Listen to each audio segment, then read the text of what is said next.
The country was really, made its name with the oil and gas industry, and they're really showing it off here. فضلت في البداية نحافظ على تاريخنا البحري لأن عندنا تراث كبير بحري. Hello and welcome to Qatar 365 with me, Laila Humaira.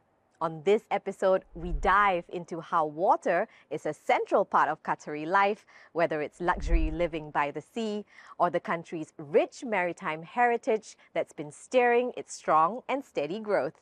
But first, Adel Halim makes a splash at the newest and largest water park in Qatar with a slick twist. Plenty of high-speed twists, turns, and of course, splashes are on offer at Mariel Water Park. But this isn't just any old water wonderland. The park pays homage to Qatar's history of oil and gas discovery while illustrating its love for the sea. Mariel was conceived by the government as an opportunity to really show off the oil and gas industry. And what they've done here is developed a park that really is influenced by that theme. I've been involved with a lot of parks, a lot of water parks, a lot of theme parks. This is one of the most intensely themed parks that I've ever seen or been involved with. It's an amazing park. And here, size really does matter. Located on the northern side of Katar'ın Island, Mariel is spread across a massive 160,000 square meters. Walking around the grounds, there's a clear, rusty feel, and the park's general manager says that is completely intentional. If you're on an oil site, they pour concrete. They never let it set. So you see tire tracks and footprints. Walk around the park, you see that everywhere. Also, a lot of sites are old. They have rust everywhere. They've added rust to all these brand new towers here. So from a guy who's run a lot of old parks where you're trying to get rid of the rust, here I see it everywhere, but it really helps with the theming. From Oily the mascot to the names on the rides, oil and gas is a central theme running throughout the theme park. There are 69 attractions in total, but none bigger than the iconic Rig 1938, named after Qatar's first oil rig. There are 53 slides spread across 6 acres here at the Mariel Water Park. One of the major highlights is this 85-meter high water slide, billed as the tallest in the world. We call it Rig 1938. That is the year where oil, petrol, has been discovered in Qatar. So it is like a learning history for people who don't know Qatar. Come for some fun in the water, leave with a history lesson. Every square meter has been cleverly designed to embody the foundation of Qatar's economic growth. While exiting the water park, you exit through here. So we have everything with our logo, Mariel Water Park. Mariel's guest experience manager says one of the park's many unique features is the payment method. We have what is called a cashless system. So basically it is a wristband that we provide to the guests. Inside they are loaded with money, and inside they can use it since the whole water park is cashless. We've got smaller kids, bigger kids, the big adult slides the kids can go on, obviously a giant wave pool, and the most expensive water slide in the world is that turning, that Slideville. Really? That one? That costs about $10 million now if you want to buy one, US. So it's quite the attraction. He's referring to Rapid Refinery, the Middle East's first ever hybrid ride, described as part water slide, part Ferris wheel raft adventure, where slides rotate instead of remaining fixed. Bill Lentz believes once the park cements itself as a family-friendly entertainment destination, it will not only be an anchor to draw people to Katar'ın Island, but also make a big splash for the country's tourism industry. This park is a destination all by itself. It's going to be a reason families, a lot of families that will travel through Doha or travel to other places in the world, it's going to give those families a reason to stop, spend a day or two here, and experience this park. And that's going to really, it's going to help, I believe, the whole country, from a tourism standpoint. It's really going to make a big difference. Whale sharks, dugongs, mangroves, and corals, just some of the flourishing flora and fauna being preserved by marine conservation in Qatar. Spearheading that mission is Jassim Lari, who leads the Department of Marine Wildlife at the Ministry of Environment and Climate Change.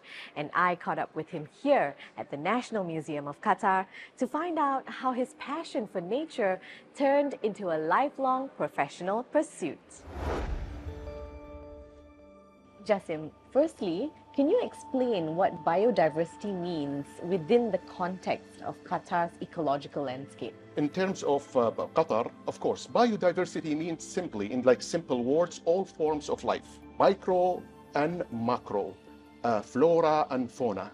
We have certain species that can build a structure, physical structure. We call it a natural habitat or an ecosystem, and also the associated biota in combating climate change. Now, as you mentioned, Qatar has a number of marine species that are pretty abundant in its waters, with the government efforting many initiatives to preserve these animals.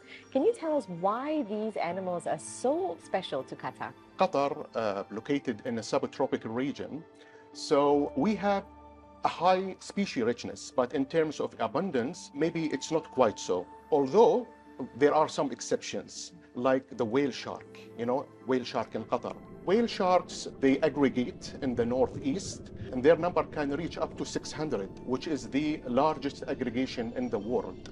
So, like an example, because of the importance of hawksbill sea turtle for the environment and for biodiversity, we initiated a project that goes back to 2003. So we're talking here about more than 20 years in making and hard work to conserve hawksbill because they are critically endangered species. So what's been some of the most surprising findings in your research over the last few years? There is I would say, some misconception, Layla, that, the desert environment or harsh environment doesn't sustain biodiversity, right?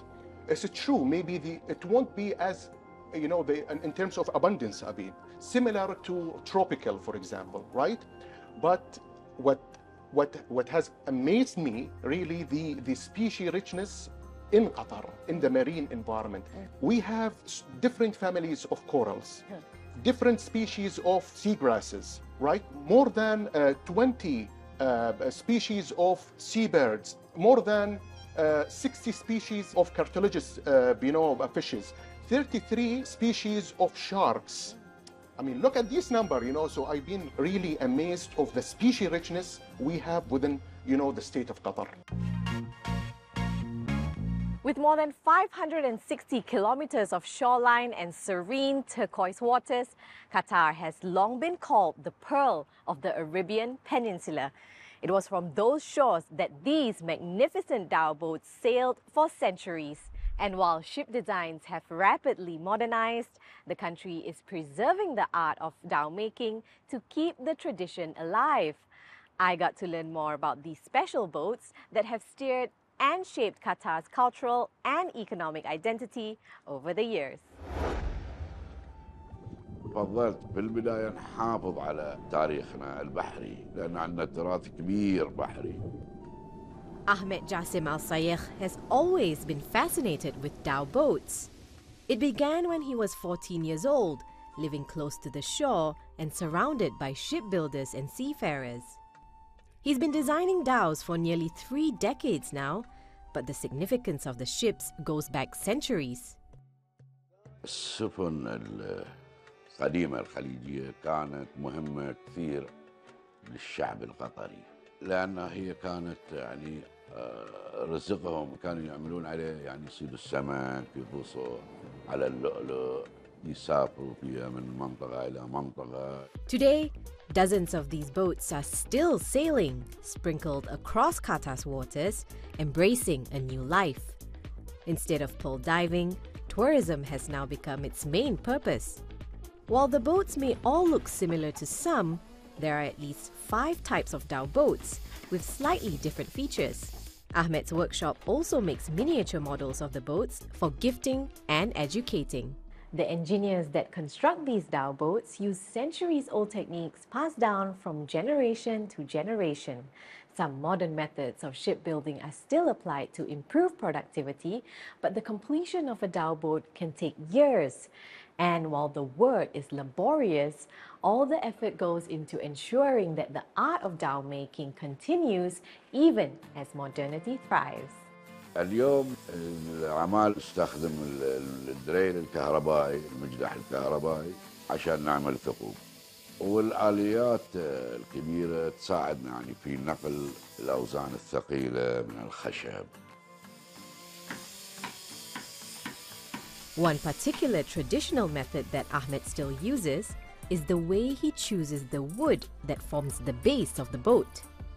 حسب انحناء الشجرة نبحث عنه عشان عروق الشجر يكون ماشي مع الانحناء، ولذلك هو قوة الشجرة في اتجاه العروق. A strong base is important to build a sturdy ship, just like the foundations of dhow making, which Ahmed is hoping to nurture in the next generation. في أهداف كثيرة، في عندنا هدف إن احنا نفتح يعني مدرسة مصغرة تعليم الجيل اللي يبي يتعلم، وبعدين هذا الهدف يعني صناعة السفن يعطي أرضية صلبة للي يبي ينطلق إلى السفن الحديثة. And as far as Ahmed is concerned, he hopes to continue preserving his cultural heritage in all shapes and sizes for as long as he can. أحس بفخر لما نشوف الأشياء اللي صممناها وأشرفنا عليها ونزلناها في البحر والشكل القديم، حتى يعني فخر إني حاولت أحافظ عليها بطريقة ما بالقدر يعني اللي استطعت. Well, it's clear that Qatar, with its rich maritime history, will continue its connections to the world's major shipping routes, but also attract more tourists to its shores with exhilarating water activities. We hope you've had a splashing time, but we've come to the end of the episode. For more, check out euronews.com and connect with us through our hashtag. Thanks for watching, and we'll see you next time on Qatar 365.